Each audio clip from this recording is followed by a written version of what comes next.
কুমিল্লায় যুবলীগ নেতা জামাল উদ্দিন হত্যা মামলায় মৃত্যুদণ্ড পাওয়া ২ আসামিকে গ্রেফতার করেছে র্যাব। এছাড়া র্যাবের আরও একটি অভিযানে এক যুদ্ধাপরাধীকে গ্রেফতার করা হয়। সোমবার দুপুরে নগরীর শাকতলা র্যাব কার্যালয়ে এক সংবাদ সম্মেলনে এ তথ্য জানান র্যাব ১১ সিপিসি ২। র্যাব জানায়, সোমবার ভোরে কুমিল্লা আদর্শ সদর উপজেলার শাসনগাছা থেকে ১৪ গ্রামের যুবলীগ নেতা জামাল উদ্দিন হত্যা মামলার মৃত্যুদণ্ডপ্রাপ্ত দুজনকে গ্রেফতার করা হয়। গ্রেপ্তারকৃতরা হলেন খন্দকার মফিজুর রহমান এবং মোহাম্মদ রেজাউল করিম বাবলু।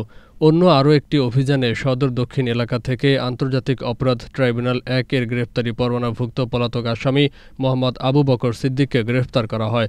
তাকে সাতক্ষীরা জেলার শ্যামনগর থানায় হস্তান্তর করা হয়েছে।